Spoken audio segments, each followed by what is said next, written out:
If you've ever hit that moment where you're thinking, I did everything I was supposed to do, so why is this happening? Stay tuned for today's part 2 of the conversation with Dr. Jessie and Omar. And if you haven't heard part 1 yet, please pause this, go back 1 episode, and start there. This is the Your Next Success podcast, and I'm your host, Dr. Carolyn Sangal. I am a life-first career coach and strategist on a mission to normalize questioning your career. Because I believe each of us is made on purpose for a purpose only we can fulfill. The longer we live out of alignment with who we are, what we do best, and why we are here, the more we miss out, and the more the world misses out on what only we can give. The Your Next Success podcast is where we explore how to build a career that truly fuels your life. We talk about self-discovery, smart job search strategies, professional growth, and you will hear stories from people who have navigated big career transitions themselves so you can create a life-first career and become your own version of authentic success. Welcome back to my conversation with Dr. Jessie and Omar, founders of A Soul's Quest. They co-host the ASQ podcast and guide people through defining transitions with psychospiritual insight, practical tools, and grounded conversation. This is part 2 of our conversation. In part 1, we talked about the early chapters, what shaped them before they even knew each other. Now we're picking up right where we left off, the Boys and Girls Club, how they crossed paths, and how their bond became a safe place, especially during seasons where life felt uncertain.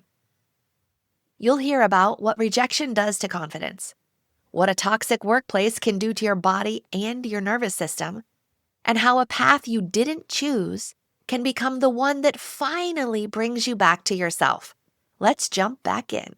All right. Okay. So the other day, to the first time of you guys at the Boys and Girls Club, and I think, Jessie, you were working there, and Omar, you were working there. And then we kind of like skipped fast forward on your journey, Omar, to like, then you went to Comcast and then you came back to Boys and Girls Club.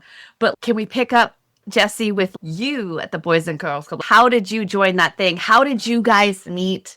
I'm just kind of curious. And then how did that laugh your ass off when I tell you that story?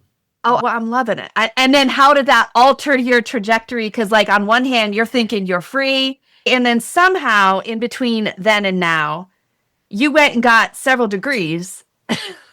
Yeah, I can tell you about that too. Yeah. Just let me know when you need me to stop and skip. I'll tell you everything. Well, thank you. I shared some of this stuff, but you really got it out of me this time. I was like, oh man, she's got me. I wore the waterproof today though. I'm good.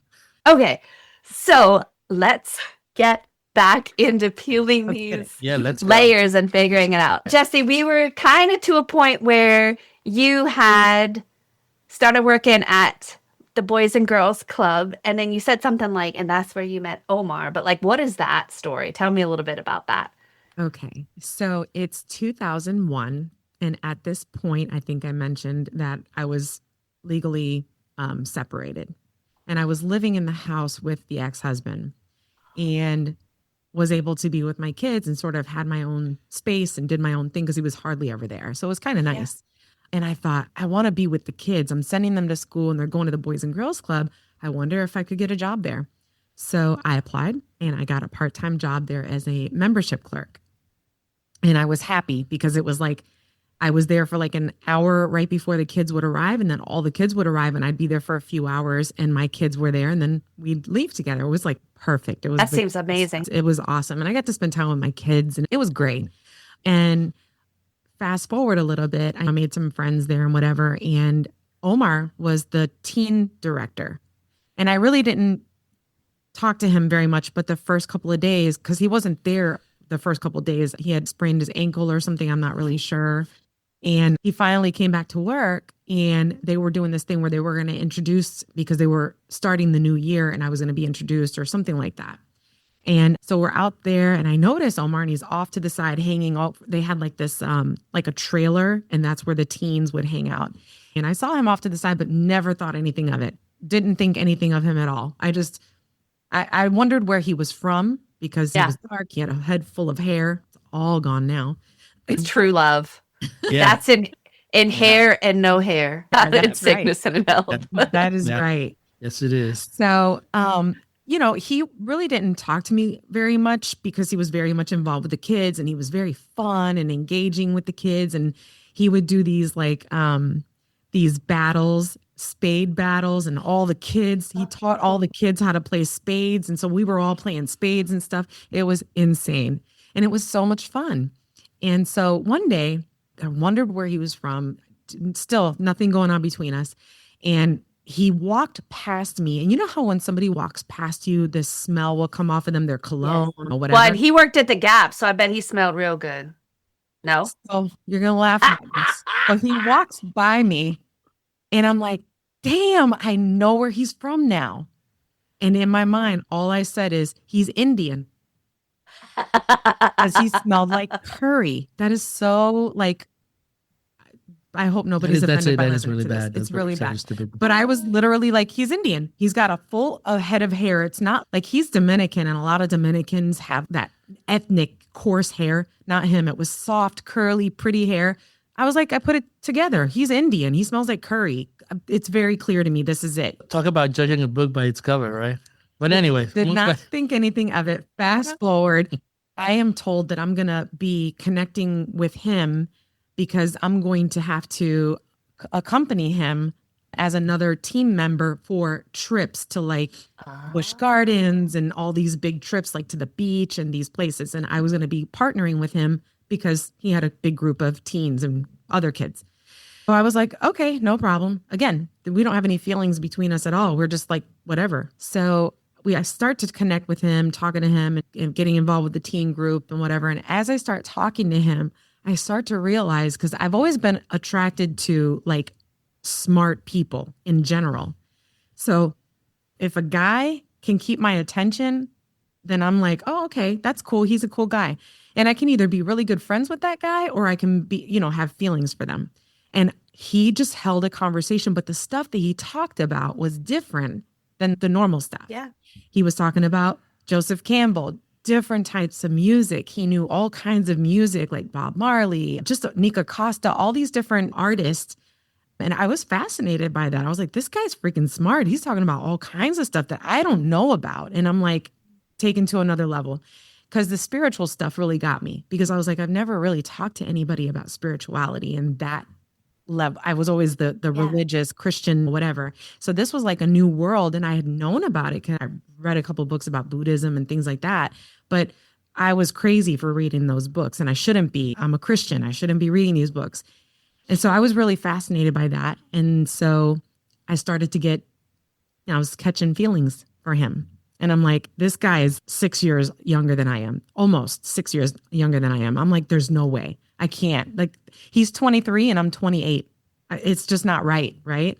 I stayed away from him. But the moment I started realizing that I was having feelings for him, I got rude. And so one day I walked out to this like on the playground, right? Yes, That's what little kids same do. thing. I'm going to be so mean to you. I'm not Yes. playing tag with you. Forget it. You're stupid. That's exactly what happened. It was so immature. I go over there and here I am, this 28-year-old woman to this 23-year-old guy. And he's like, are you okay? And I'm like, I don't really want to have any conversation with you because I'm starting to like you and I don't want that. And I just took off and I left and I didn't talk to him.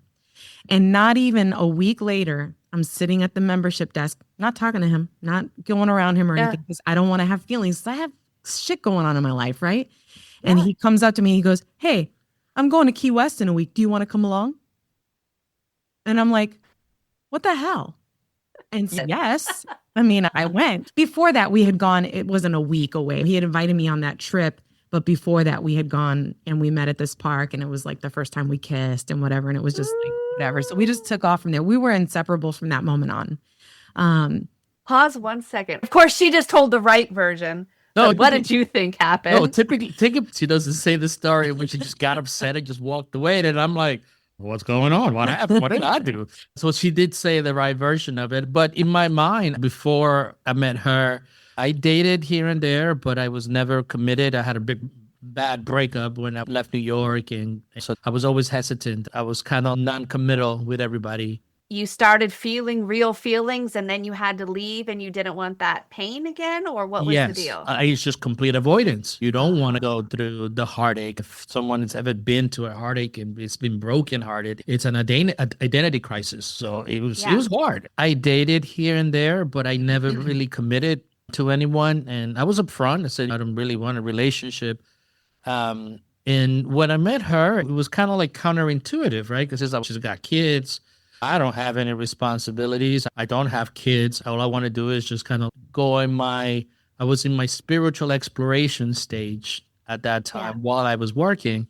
So it wasn't really something that was in my mind. I thought she was very attractive. And I was like, wow, she has kids. And I'm just a kid. I'm just fresh out of college. And then I have all these ideas about who I am and what I need to do or trying to find out who I am. But there's something that happens that's hard to describe because when you just know. Some people, I think in our day and age, that's so out of like left field, like no one makes sense of that. But sometimes when you just know. So when we started really talking and we really bonded and I understood where she was coming from, she was completely upfront about everything in her life. She was very upfront about it. I like kids. I enjoy kids. And they were older too, so they weren't babies. I'm not a big fan of babies because babies they're too much. They're way too much. One of my friends used to say, I want to have kids when they're over 5. And I was like, that is the best. Actually, our older son tells us the same thing. He just looks at me and he goes, you did it right. You did it absolutely right.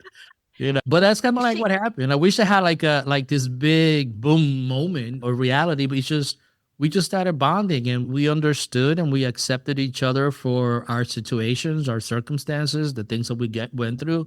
There was no judgment in either direction. And it was just that. I wish I could say something more, but that's really what happened. Now, she mentioned that she noticed something different about conversations with you. Did you notice anything different about conversations with her? Or what, like, aside from she's beautiful and all this and that, and it kind of just happened, but did you feel comfortable? Could you talk to her about stuff you wouldn't talk to other people about? What was special about that? So I don't I'm very reserved. A lot of people think that I'm an extrovert, and I'm not. I'm actually an introvert. I like spending time alone and quiet. So I never really, until I met her, I never opened myself up. I was always very guarded. Even with your past relationship? Oh yeah, never. I have friends in college and I would just disappear. And they were like, where do you go? And I'm like, well, doesn't matter to you. They used to say, you just go on sabbaticals and you just go and you don't tell anybody. And I'm like, why should I? I used to go on vacations by myself. I used to do a lot of things alone. And I really enjoy that quiet time because growing up, I never felt that I was understood. Right. And I was always the oddball out. I was weird. We were talking to my mom. We just went on vacation with my mom. And she was like, when you were younger, you didn't really talk. And people thought that there was something wrong with you. But I told him, no, he knows exactly. He just doesn't like talking. But when I met her, it was just easy to be myself. And for someone that has always been considered another, that freedom just to be me without being judged, that was a big catalyst of us maintaining together. And to this day, we tell each other everything, the good, the bad, the ugly.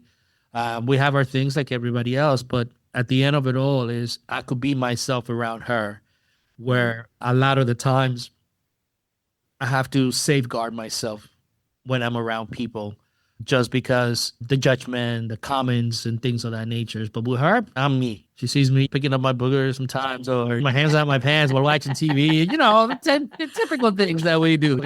He's never said on camera. That's real married life though. All I can do is just look at him sometimes and I laugh because I'm just like, what I married. Every husband that knows this look, right? It's this look that is almost like, I love you, but I pity you all at the same time. It's like, bless your heart. You meet, you go to this Key West trip and all that.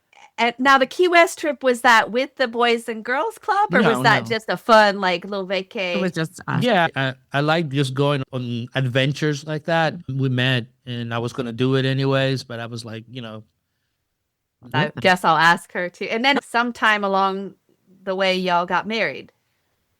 Oh, it took a Ooh, while. That's yeah, a good that- question. that- Basically, what happened was I was getting to the point where I needed to move out of my ex-husband's house. I didn't want to be there, especially now I'm dating Omar, and Yeah. I'm like, that just didn't Yeah. feel right. So I knew I was going to have to move out, and my options were really limited in terms of work in our local area. And so I started sort of looking at the Palm Beaches, Miami, because there were jobs that were getting, Yeah. well, I was making more money. And I got offered a position in West Palm Beach.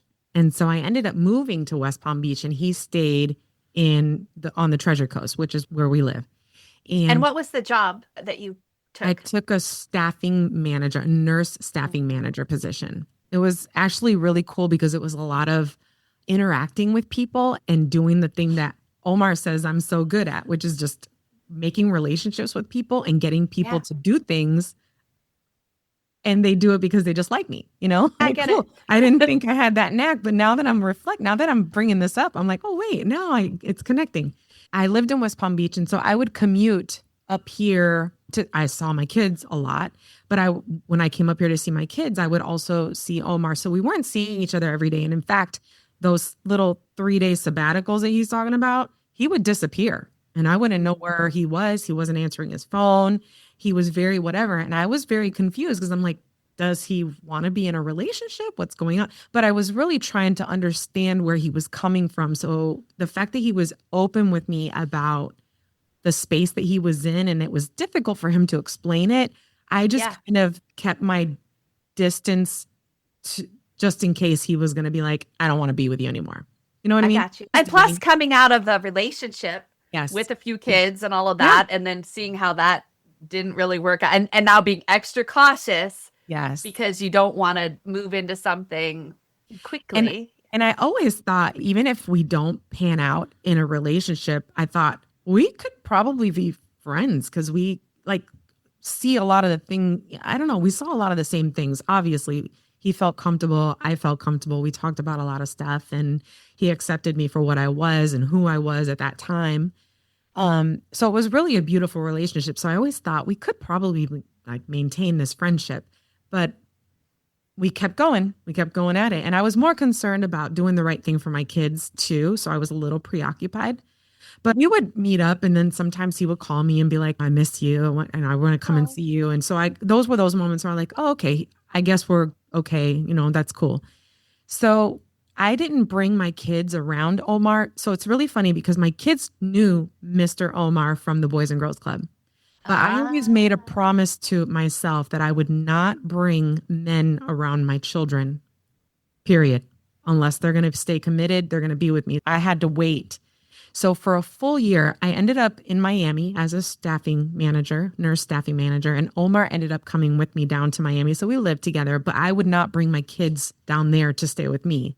I would come all the way up to pick them up and then stay at my mom's, and we would stay there. So for a full year, that was my life, and that's what we were doing. And Omar was trying to navigate his situation and whatever.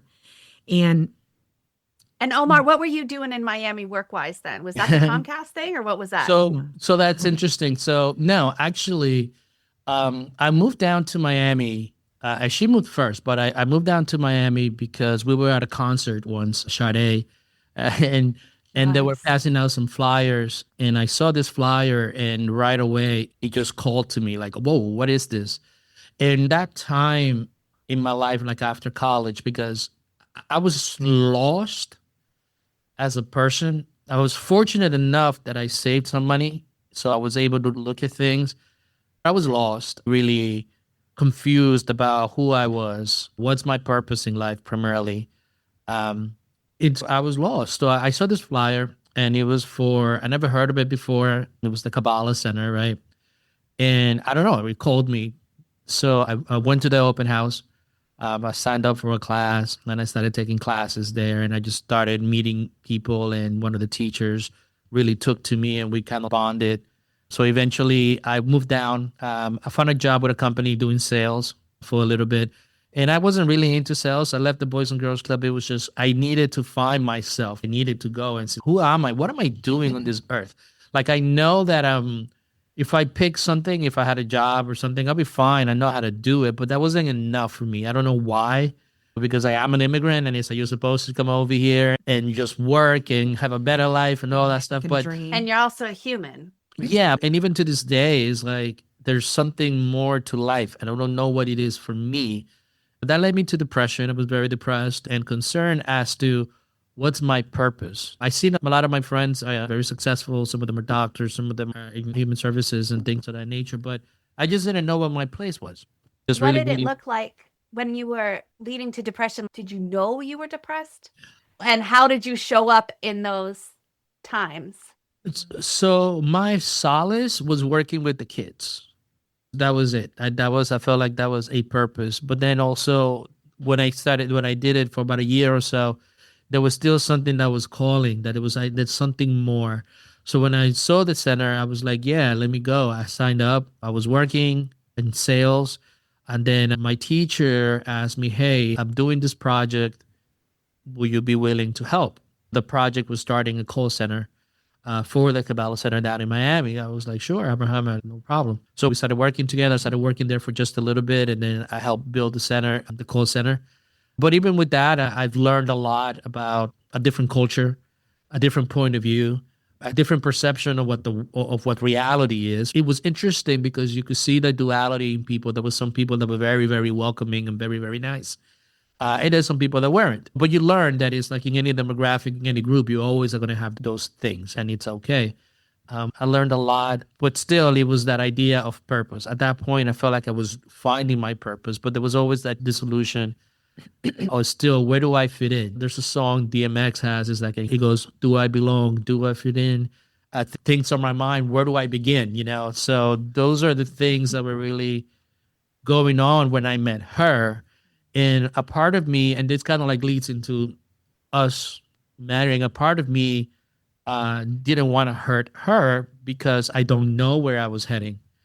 I don't know exactly what I wanted, and I just couldn't be prescribed what everybody else was doing. I don't know why. It seemed silly. It seemed like whatever. Like I needed a purpose. And I feel bad sometimes because for most people, it is not a luxury to find purpose. And I know that I was alone, so I didn't want to bring anybody down if I was going to go down. So it took us about 4 years until she said, "What are we doing?" So actually, she put me on a corner one day, literally. And what are we doing? What are we doing? It's like, because I can't keep doing this. And I was afraid. Look at you speaking up for what you needed, though, Jessie. Mhm. I Right? did. Like you provided a safe enough space because prior to, she wasn't telling people. Yep. Right. No, Yep. exactly. It was really funny too, because we, I was at this point, I'm like, I don't want to go into, I'm 32 at this point, 32. And I'm like, I don't want to go into my late 30s as having a boyfriend. I don't want that. I want to be a married woman. My kids know this person. They love him. He loves my kids. This is a really great thing. And we get along for the most part. I know he's lost. I know that he is having a lot of internal struggle and a lot of tug of war going on in there. And I was, I think, very patient about trying to be there for him and support him through this because I didn't feel lost. I was in the matrix. I was fine. I'm good. But it was just funny. I just went to him and I said, "What are we doing? I want to get married. I want to be married to you." Yeah. And he's like, "Yeah, no." It's interesting to because I had a so-called friend tell her this, like, "Why are you with him?" And it's like, you should just leave him and all this stuff. It's like, it's not worth it. And when you go through those things, and she told me, "Hey, this is what he said, and this is what," I said, "Okay, not a problem." But again, I'm thankful that she understood where I was. I didn't want to put her through stuff like that. I didn't want to put my mother through things like that because your mom concerns herself, and it's like she's seen all that you are capable of doing, and she's seen all that. And I remember I went to my scoutmaster, Ken, and I told him, "I don't know what I'm doing," and he's like, "Yeah, I understand, Omar. It's like you're a lot like me. It's like you're gonna have a hard time finding your place because you're just hard-headed and you think differently." So it was a reassuring thing, but it was also one of the things that you just have to kind of like go through it. And then you have a guilt because you carry the guilt as a man that you should be this and you should be that. So it's like society's view of what success is and what it Yes. means to be Yeah. a provider or somebody in a relationship or somebody that could be a husband Yep. is one view. And then Mhm. I kind of feel like, were you lost or were you incubating? Like I it I takes call it some composting. time to figure out before you can like go to your next. Yeah. I call it composting now in retrospect. But it was very challenging because you have all these pressures from the outside and you have all the comments and all the things and false friends come up. I remember one of my teachers at the center, he said, Omar, it's like you have a lot of love in your heart, but you need to learn how to temper that. I was like, what are you talking about? That we're supposed to love each other, right? And he sat me down. I remember Shimon Sarfati. He told me, he's like, you need to learn how to temper that. He's like, this is going to be your challenge in your life. You're very giving. What do you think he meant by temper that? He meant the fact that you need to look at the world for what the world is rather than what I want it to be. I grew up with a mother that was extremely a giving person, right? And I saw her taken advantage of and things like that. I saw Ken and Betty being taken advantage of, but they were very open, giving people without agendas, without anything. They just gave.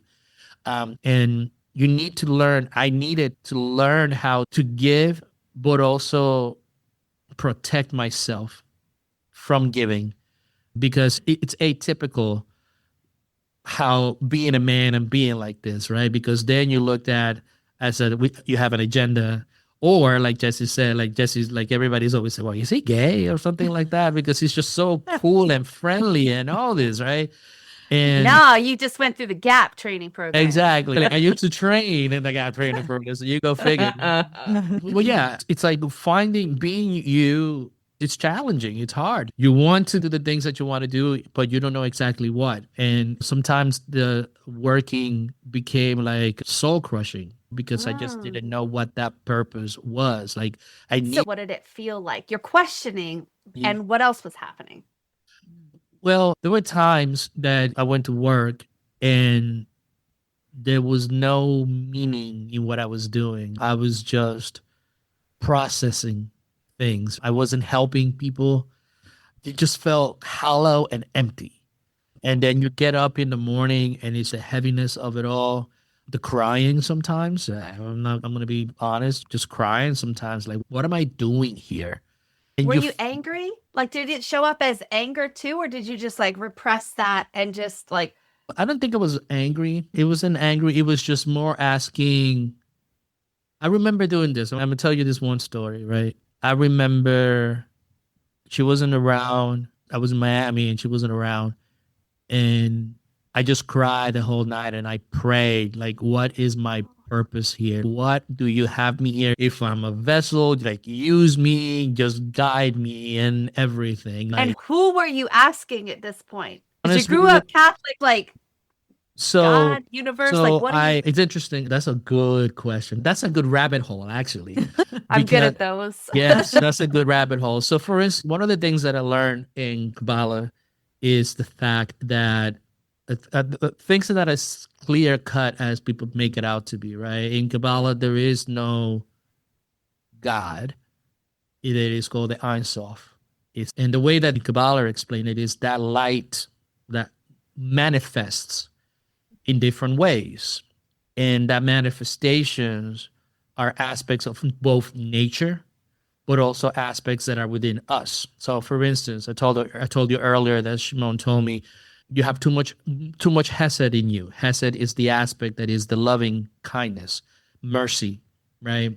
And you need to balance that with Geburah, which is that idea of justice, right? So if you are too restrictive, right, you don't grow, you'll die. But if you're way too giving, there's nothing to replenish you.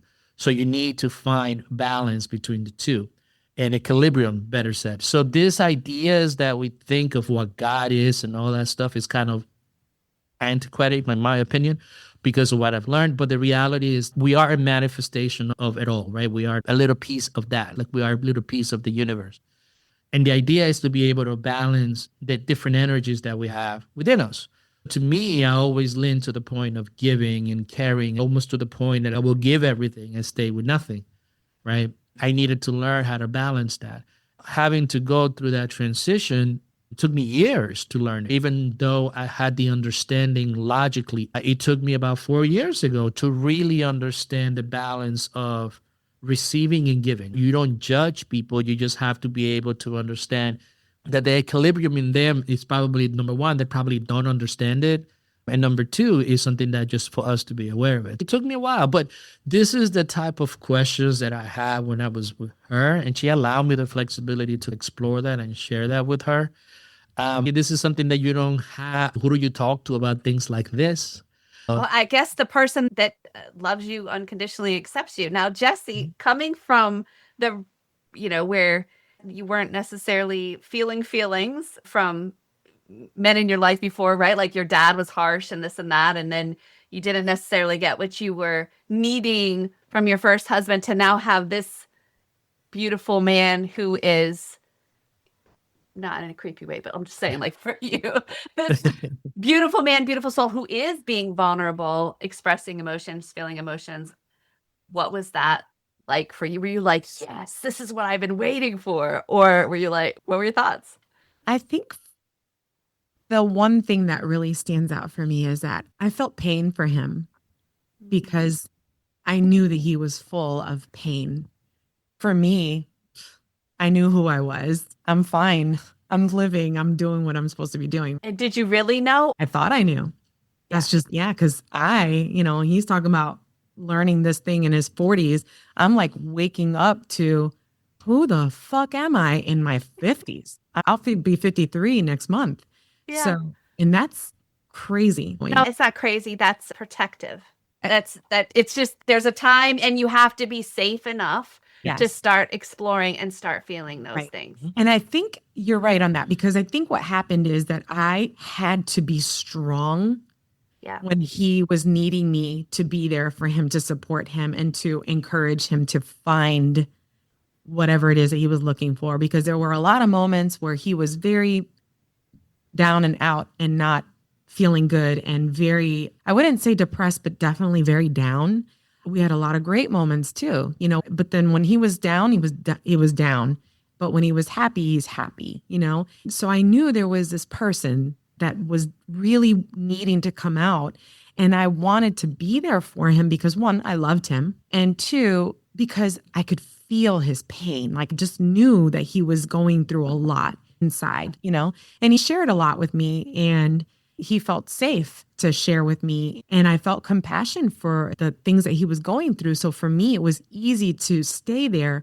But there were moments that I was like, you're going, like he says, he's a giving person. He was giving. And I'm like, we don't have to give. So it was causing some friction between us, because I'm like, we can't give donations and do stuff. We need people to donate to us right now, So we had our moments, but I think that we've always maintained a solid relationship in terms of being able to communicate. And we've really learned a lot about being able to communicate, even up until just, every day. We're always evolving. We're always doing that. Yeah. So it's a beautiful relationship. And I always felt like I belonged here. I didn't feel uncomfortable. I didn't feel like, oh man, what the fuck did I just get into? Like, this guy's on a roller coaster. There was times where I was like, Omar, you're like up and then you're down. But more than anything, all I did was really support him and stay there as a person that he could trust and confide in and be with and cry with if he needed to. I remember the first time he cried, I was just like, you hadn't seen that, right? And I was just like, oh my God, all I could do was just hold him. He was like an infant crying. Aww. And I felt empathy for him. And I didn't know what it was at that time, because I didn't know the difference between compassion and empathy, but I felt his pain. I could feel myself feeling the same pain in moments of my own life, It was easy for me to be there for him and be understanding, Now it does, but I'm still curious, like, okay, so you start getting your voice of like, well, what are we doing? And then you guys somehow get married.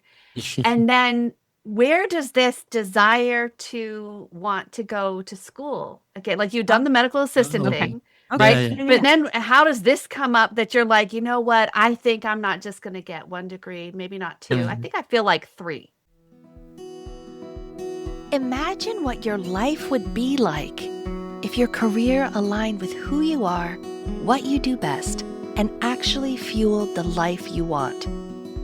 At Next Success, we support all ages and stages through career transitions, from students exploring majors or careers to job seekers actively searching or reimagining their next move to professionals committed to self-awareness and leadership growth. Stay connected and explore what's possible at nextsuccesscareers.com and follow Next Success Method on LinkedIn, YouTube, Instagram, and Facebook. From not necessarily caring, like in high school and all that, to be like, I don't really care, but running is my freedom. Like, what? Yeah. I'm going to give you the little setup, and then I'm just going to pass it to her so that she could do that, right? So in 2005, there was a hurricane here in Florida, and we were living in Miami, and something happened to our parents and my mom's.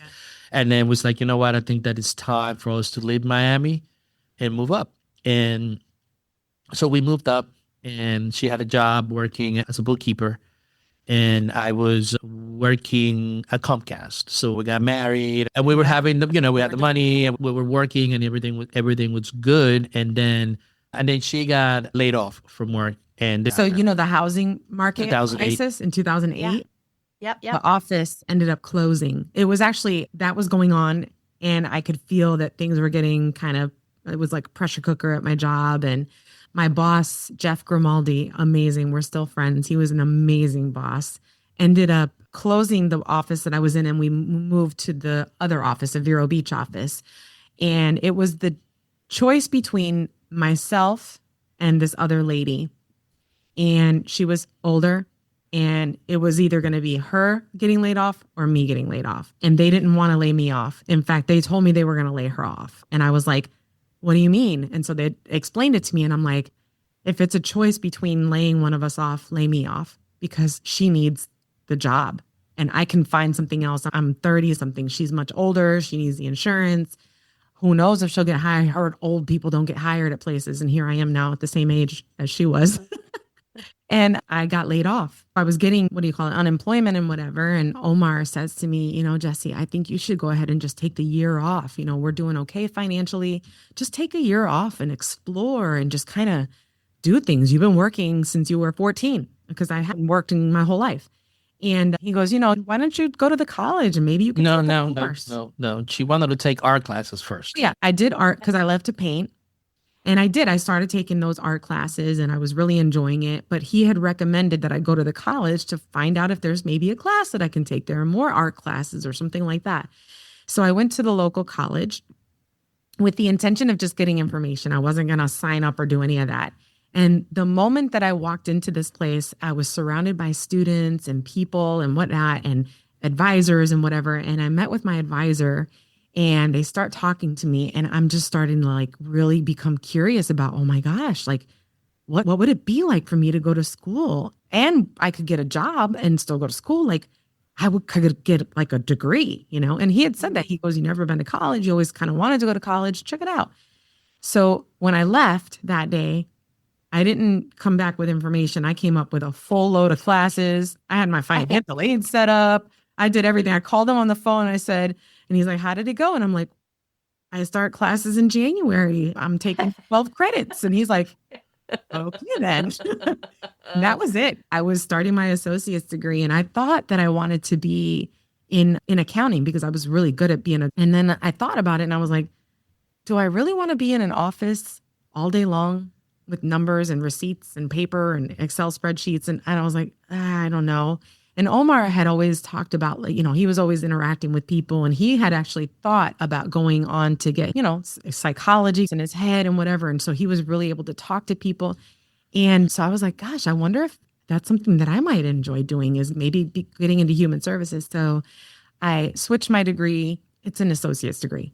But I went through the psychology track so that I could go into my bachelor degree. And then I ended up doing my bachelor's degree in human services. And then from there, that is sort of where the second part of my life starts, because I talk about this when I do my trainings. I didn't know it then, but I know it now. I was very, very focused on becoming a faculty member. I wanted to be a professor so bad. I was like, I know that I would thrive in that. I could give back. I would love to be in a classroom and learn from people and teach people. And I want to do it. These faculty members got it made. They make $100,000 a year. They got 10 hours of office hours, and they go do whatever they want and they get to teach. Oh, this is it for me. And I was very zoned in on that. So I went on and got my master's degree in public administration. And that was the first door that closed on me, because the minute that I graduated, I submitted my certification paperwork. And a young lady from the HR department calls me and she goes, hey, Jess, I got your certification paperwork, but we can't certify you. And I'm like, yeah, you can. I have a master's degree and I'm going to be an adjunct instructor, get my feet wet, get in there and get to teaching, do this. And I was like, surely I'm going to get this. I've been a dedicated employee. Why would you not certify me? She goes, no, you don't understand. We can't do it because you're an hourly employee. So if you do adjunct work, you're going to be paid overtime and they won't do that. And I'm like, when did this change? There's a lot of people. She's like, yeah, it's actually a policy that just got put in place a few weeks ago. First door that closed. But I was persistent because I was zoned in on becoming a faculty. So I ended up going on, getting my doctorate. I approached Omar about it and I said, hey, what do you think about me doing this? We could potentially start consulting, do some organizational work. You're great at leadership. You're great with people. You got vision and oh my God, and I could do stuff. You get the vision, I'll make things happen. I'll do stuff. Because that's kind of our dynamic now. Yeah. And I got my PhD and then more doors closed and I'm getting severely underpaid for the amount of work that I'm doing. I'm the assistant dean at the college and I'm getting paid peanuts and not being, I guess, I hate to say it this way because it sounded egotistical, but it's I wasn't being highlighted for the work that I was doing. I was just kind of yeah, whatever, Taken for granted? Yeah, taken for granted. Yeah, that's a good way to put it. So, but I was still persistent. I was like, I'm going to do it. And I kept hitting wall after wall after wall after wall. And then we went through a couple of things financially because at that point, I think we talked about where Omar ended up leaving the organization where he was working in youth development. Yeah. And when he left, all we survived on what I was getting paid and whatever savings we had. And we burned through that savings. So we were in a situation and I was looking for work outside of the college because I'm like, if they don't appreciate me, I'll find a job with somebody else will pay me my worth. But I was devastated by that because what I wanted to do was be a faculty member. And I'd given 15 years of service to this place and I'm not going to get this opportunity. In fact, I interviewed for a teaching position and the person called me the day that we were packing to go to Jamaica for my son's wedding. And he called me and he says, Jess, turns out we're not going to be hiring anybody and this and that and that, whatever. It was like a lip service type thing. And he goes, by the way, what did you do your dissertation on? What was your dissertation about? I said, it was about emotional intelligence. And he's like, yeah, don't talk about emotional intelligence. Don't do that. And I was like, okay. And he's like, yeah, in the business world, we don't talk about that. And I'm like, okay, you just proved my point of having to write this dissertation, which needed subject, right? So it was just, I was coming home crying. I was also fetal position. Layers started to be peeling away at this point, but I was resistant. I was like, no, I'm staying in the matrix. I'm going to be a I decided this thing. This is what I'm going to do. So focused that I couldn't. It was so bad, Carolyn. It was so bad. Omar told me one day when we were sitting on the sofa, we had downsized into another place and getting settled in. And I'm still at the college, still looking for work. A year and a half later, no jobs are opening up. And at one point I sat down with him and I start crying and I'm explaining to him that I just don't feel I don't have my place in ASQ, with the Soul's Quest. I have a PhD in leadership. I don't have meaning. I don't have purpose. I want to be a faculty member. And he's like, have you ever, this being a good husband, wanting to fix me. He says, Jessie, have you ever thought about maybe teaching in a different capacity? And I just got up and I was like, I don't even have support from my own husband. I am done with the whole freaking world. I'm done. And you're genuinely just trying to give an option, like a different point of view. But you're not, you're so focused. Invested, yeah. And if it's not in the same line that you're saying, then it must be against you. It is against me, everybody. And so I was like, Even my husband is against me. I was devastated, but it didn't hit me until many months later. I finally did get another job, and that ended up being a horrible job, incredibly toxic, very bad situation. It was almost like I knew that the universe didn't want me at the college, but the universe didn't tell me to go to another job. The universe wanted me to come to ASQ. Ah. So I didn't know that. And I tell people this and it makes me emotional. But when Omar came up with the Soul's Quest, I thought he was insane. I was like, you spent how much money on all this shit that we bought? What are you doing? I mean, you need to get a job. You're not going to become a millionaire overnight here. And I did it because I'm always supporting Omar. And no matter what, I will always support my husband, right? But I always tell people, I said this in a training and I got emotional about it, but this platform that Omar created, because I can't take credit for a majority No, of the. that's not 100% true, but go ahead. It is go ahead, true. go ahead. It is true. No, But this platform literally saved my life because this is what he was talking about, is me teaching in what we're doing today. And I didn't buy into that until I realized I wasn't meant to be at the college. I'm not meant to be an instructor, a professor, a faculty member. That's not where I'm supposed to be because it didn't happen. And I jumped into this other organization that was insane. And I have to leave it because it's affecting me mentally and physically. Now, what am I going to do? This is all I have. If I didn't have this, what would I be doing? I'd be working at another job that I don't want to be at, you know? And this is where I'm meant to be. And I'm finding my voice. I'm still sort of very fragile with it and still kind of like, I'm not 100% sure and whatever. But when I do the trainings that I'm doing, I feel good and I feel alive and I feel connected. And if only I were doing more of those, I would be like unbelievable.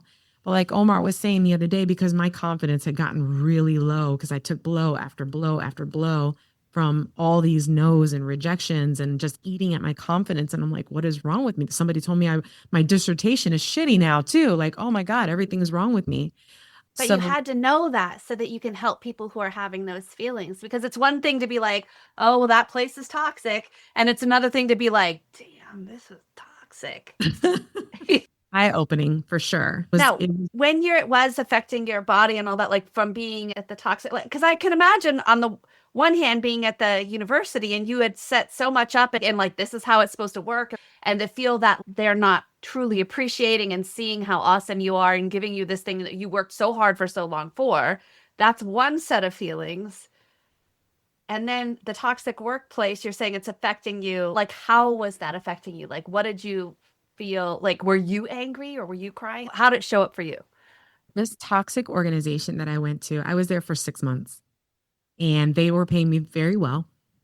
And the feelings that I was getting was literally, this person was literally making me feel like, you have a doctorate and what have you done? What are you doing here? Like, you should be taking the bull by the horns and running this place. And I'm like, I could do that, but I need to know what we're doing.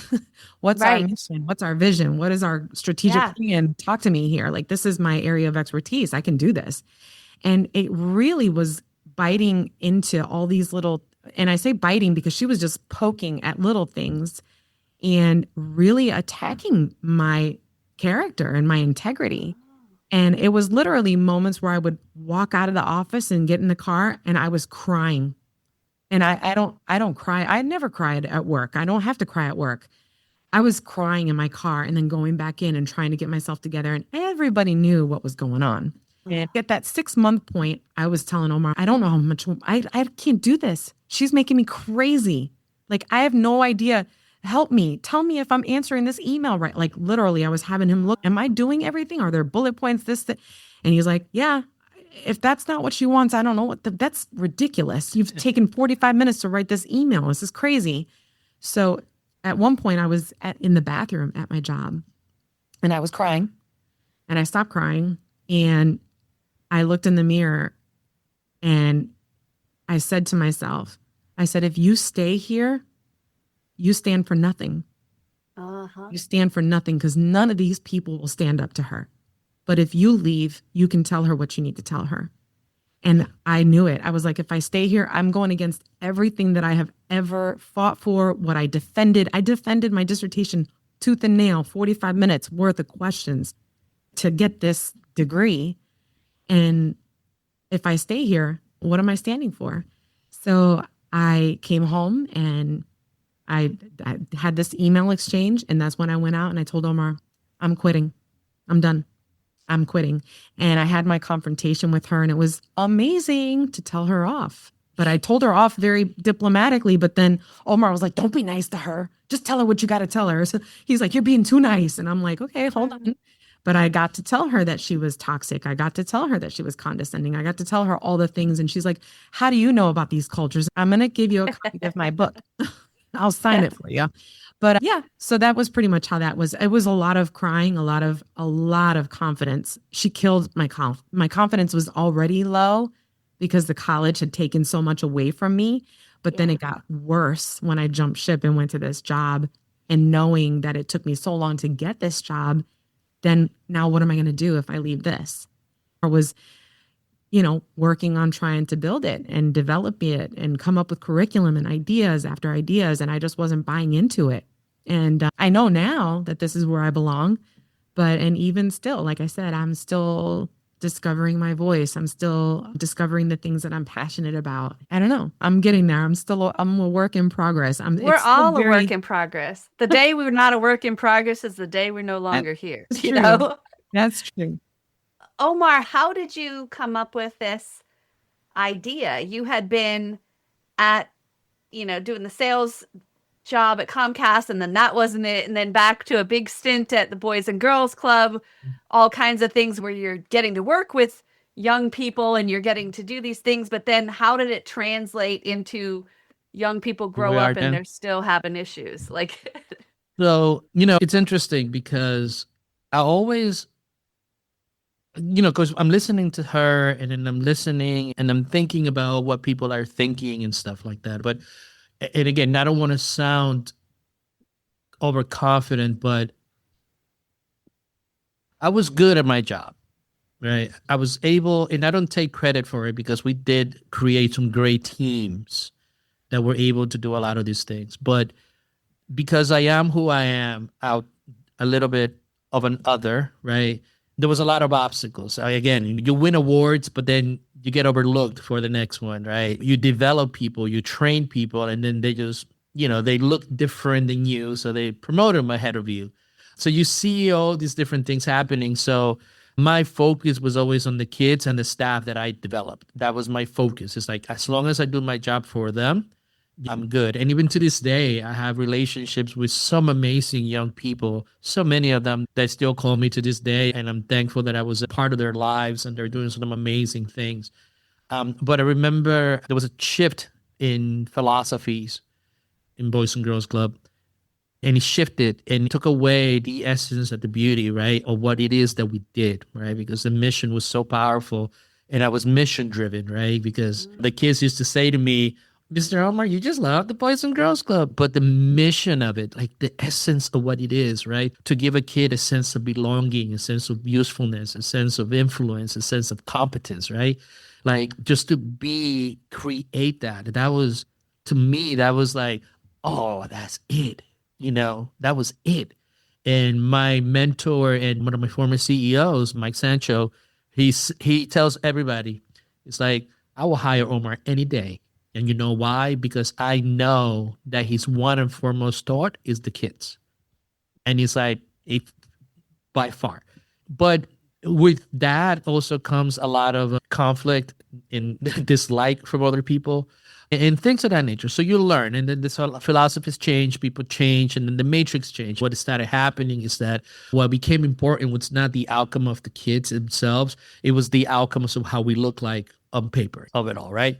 So when that started to happen, I started kind of like going away, right? And then COVID hit, right? So in COVID, I'm in charge of 5 middle schools, and I have an AmeriCorps program, actually, was in charge of 5 middle schools and about 30-something members that I'm responsible for. But it's COVID, right? So first COVID comes in January, and I got COVID. person. I get COVID, I get tested, I got COVID, right? So the first thing that happened was, number one, remember the policy was if you get COVID and you get your vaccine and all that stuff, you are 5 days, right? Yep. You could And go then back wear a to mask for right. They wouldn't let me back to work until a month later. So I couldn't go back to work until a month later. and you're in Florida. Yes, I know. precisely. My Oh. kids, we're in North Carolina. They didn't have school for a whole year and a half Yeah. at all. It was all online. So Yeah. so I had to get tested every 5 days. But the national policy, you get COVID 5 days, you can just get back to work, right? But no, Omar had to stay away for a month, right? I'm in charge of a school. One of my members calls me up and says, "Hey, I am not feeling well. And I know this young lady, and she just sounds horrible, right?" And she says, "I don't feel good, right? Have you gotten tested?" And she says, "No." And I'm like, okay, it's 7 o'clock in the morning, right? And so I have to make a decision. I am the director after all, right? So Yeah. I called the school and I talked to the principal and I said, "Look, this is happening." And she's like, "Yeah, they were here over the weekend and they didn't look so well. Can you please keep them away?" And I said, "Sure, no problem," right? The principal agrees. Everything's fine. I call the office, the organization, nobody answers. So I have to make a call. So I had to tell the team, which one should I do? Should I take a chance and infect everybody or keep everybody away? So what happened was that nobody will answer. And then they call me back and they say, "Why did you take the kids out of the group out of COVID, out of the school? They needed to be there." It's like, well, one person's not feeling well. I don't want to take the chance of infecting the school. So I told them all to stay away because they were all together on Friday because they had a school event. So I got a write-up because of that. And I refused to sign it. And it's like, I'm not signing it. And so then, this is the time of like DEI. I was never a big fan of DEI. And the reason being is because it demonized a group of people. And I don't agree with demonizing people, right? I agree on the premise that we all are created equal, right? Different, and we all have different talents. But when you start demonizing people to aggrandizing a group, even if it's a group that looks like me, I'm not for that. I was a fan of that. But what I did see is I saw a lot of stuff that shouldn't be happening in an organization like that. And I reported it. And they did absolutely nothing. Now you're the problem. And now you're I'm the problem. Bringing right? up, I've had that before. We're bringing up a problem and you think you're doing the right thing because if only people would know, surely the logic in this thing and the integrity and all of that, it's like, well, let's fix the problem. And instead, it backfires and now you're the problem for bringing it up and shining a light. Exactly. So it's all lip service, right? Because it's like, this is one of the things that and unfortunately I get it from Ken and I get it from my mother. It's like, I don't like lip service. It's like, you're going to say what you mean. Like, be honest. It's like when people make a mistake, something happens in the nation and nobody wants to take responsibility for it. It's like, oh, is that person? It's like, okay, you made a mistake. Everybody's human. But, I saw a lot of that stuff and I just decided, you know what? I'm just going to walk away. I'm going to walk away. Because this is not the organization that I signed up for. This is not what I spent 17 years doing. We even having meetings when I did a training and we used to start with the mission and vision to make sure that we kept that in line. They stopped doing that stuff. They stopped. And I'm just like, this is not it. And I even reached out to the big corporation and they did nothing, right? Absolutely nothing. They talked to the board and all that stuff and nothing. It was disappointing, right? Because you see people being mistreated, you see all that stuff and you stand up. But again, what I realize is that most of the time it's all lip service and it's all that. So, and not all organizations are run the same way. Not all. Organizations can be good for a period of time until they aren't. Right? That's okay. In some ways that had to happen or you would still be there. Right. It's like the pain of staying the same has to become greater than the pain of being like, you know what? Deuces, I'm out. Exactly. So then what that led to was, this has been composting for years, right? All the stuff, my 20s and all that introspection and all the calcification and all that stuff was brewing for years. And I know that in the back of my head, there was like, you have something to do. You got something to do. And again, it's like, what am I going to do? I don't know how. What am I supposed to do? How? Why? How? And so in one day, I was watching something on YouTube, and then it's the podcast thing kind of like came up, and I'm like, a soul's quest, right? I'm big into the hero's journey. I love the hero's monomyth, which is literally the story of our lives if we are aware. And in the whole premise started from there. And it started with just having conversations with people about their lives, just their journey. And it just started from there. We were the first guest, she was the first guest. A couple of our friends came in, and then we just started talking about different topics that was interesting. I didn't know, if you look like our first 50 or 70 episodes, they're all over the place, right? Yeah. Because Mine are there now. yeah. And how do you know it's going to catch on? Like, because I have my ideas of what I think would be good. I'm also going to let the data help me understand Yes. what's Right. actually resonating. And the reason that I left what I was doing is so that I could help more people. Yes. Exactly. So you go into that, and I've always known that there was something that I needed to do, just didn't really know how. And then it started from there. And then you go look at the episodes where she's like, I don't want to do interviews. And I'm like, okay. But I started just thinking about what is this? And so I really started drawing on all the experiences. I've been a trainer with the Gap. I was a trainer with Boys and Girls Club. I was a trainer with the Boy Scouts. I was responsible for teaching the kids, all the merit badges and stuff. So that's always been within me. It's one of those gifts that I was given. And one day I was doing a training for Polk County AmeriCorps. Steve and Jessie came, and she's never seen me do a training before.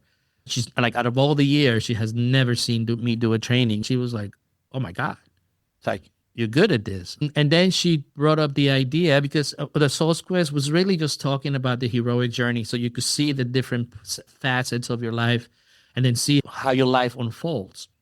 And the thing for me and for us was that we got CQI, right? Constant quality improvement, right? Yeah. And this is the same thing that we've learned with doing the Soul's Quest. It's like you're constantly learning, constantly trying new things, and trying to constantly figure out what is your voice. What is it? What's your message? How do you clarify your message? How do you synthesize that message so that it resonates, so that it actually helps people, And that's kind of like where we are right now. We've taken the last few months after she resigned her previous job to really look at, this is what we say, this is how we see it. And more importantly, it's really based on lived experiences. Yes, there is a lot of backing up of stuff, but there's also a lot of the lived experiences, right? Because personally speaking, I can never talk about something like I can't talk about quantum physics, it's just not my thing. I'm not interested in it. Talk about what I've lived, what I know, what I've studied, what I dove myself into. I could talk about that all day. And I could also talk about it from the standpoint of particularly what it is to be what I call in the pit, in the belly of the beast, in the abyss. Like, I know what it feels like. I was doing a presentation one day to a group of men, and I was explaining to them one time that I had a panic attack, and I went like this, and it was like I felt like I had a truck on my chest, and one of the guys started sweating. He's like, I know that you're not lying, because that is exactly how it is, because I've felt it, right? And that is the type of reality that I want to bring, because again, this is one of the most open conversations that we have ever had. In terms of what we've done, where we are, our mistakes or failure. And sometimes you look back and you're like, man, I don't even want to say all this because I don't want to look bad. But the reality is, it's like our lives, and this is one of the realizations that really came, it's like our lives unfold. And regardless of how you might measure success or failure and all that stuff, it's like life is so much grander than just that number that you think it's, Absolutely. It is so much grander than that. It is so much more beautiful than that. And I always get the criticism that I'm always looking at the world with color eyes, right? But I am of the belief that we are all aspects of the universe, and some of us just don't know it as much as some others do. But my job is to see beyond the facade, but also see that when people are hurting people, that's the one thing that personally gets me upset. Is like when people purposefully hurt others because they think that they're better than. It is But to feel that. hurt people, right? Yes. So that thinking you're better than somebody is a front.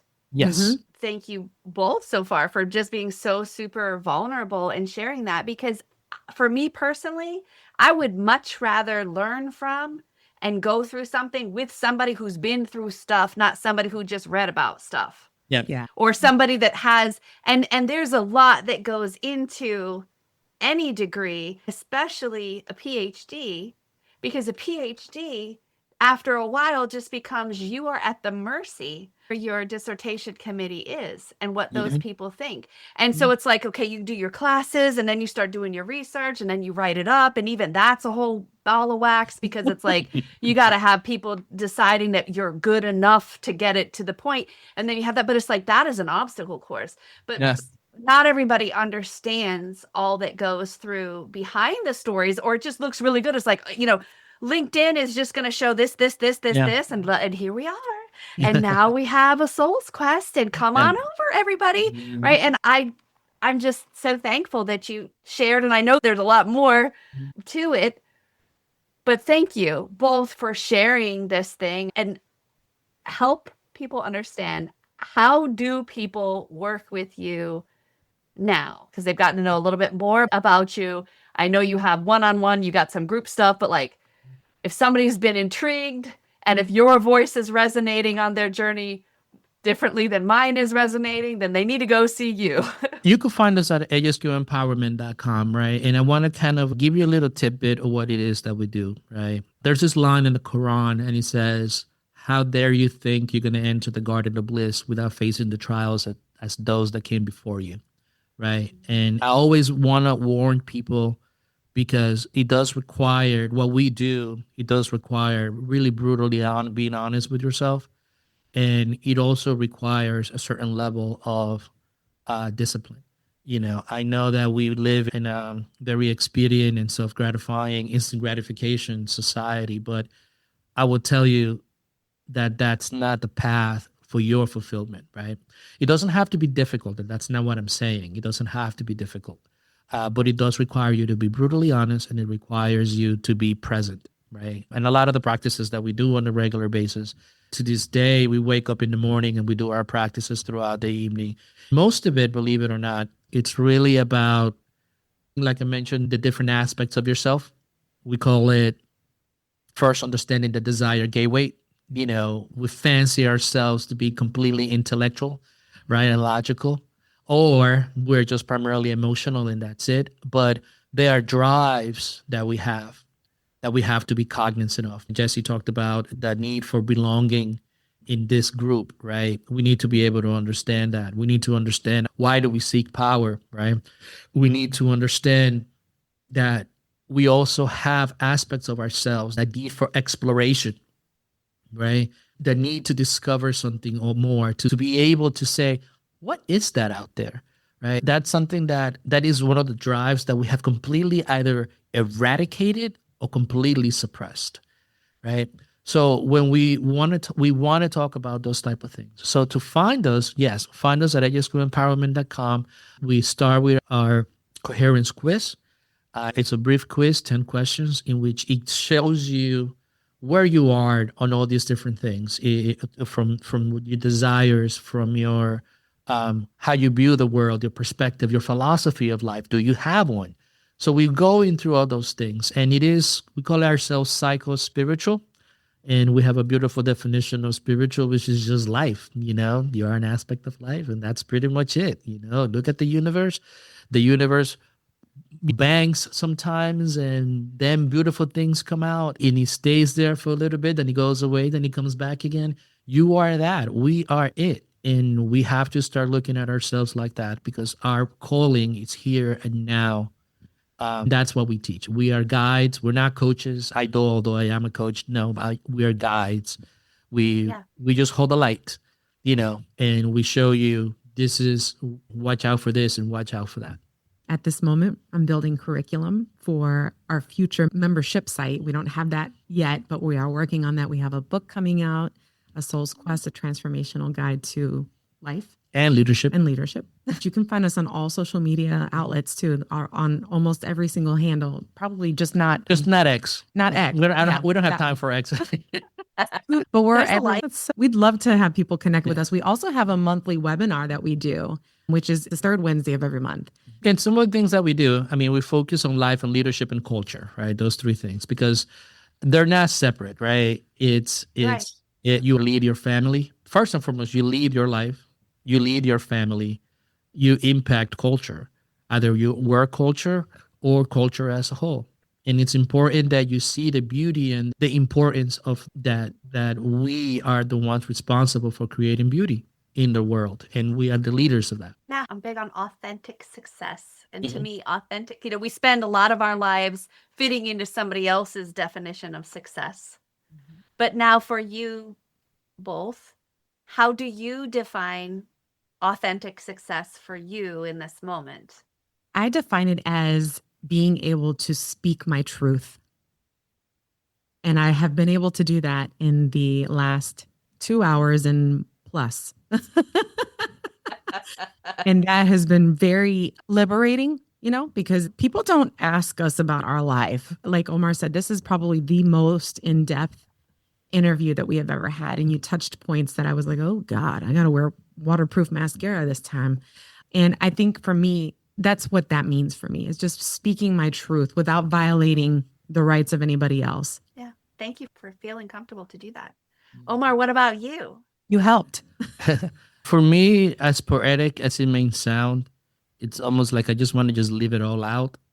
Like, I don't want to hold anything in. I just want to let it go, all go. And my mandate, because this is one of the philosophies of my life. And again, I do tend to be a little poetic, just as that she's more practical, a lot more practical than I am. When I was a Boy Scout and I did my confirmation, Ken gave me a gift and gave myself and Danny a gift. And it was $100 bill and a $2 bill. And he gave us a note. And he said, today you're told that you got the Holy Spirit and all that stuff, but it's like any other muscle of your body. If you don't use it, you lose it. But I want you to make sure that I make the point. I'm going to give you $100 bill and a $2 bill. The $100 bill, you have to use it. There's no saving.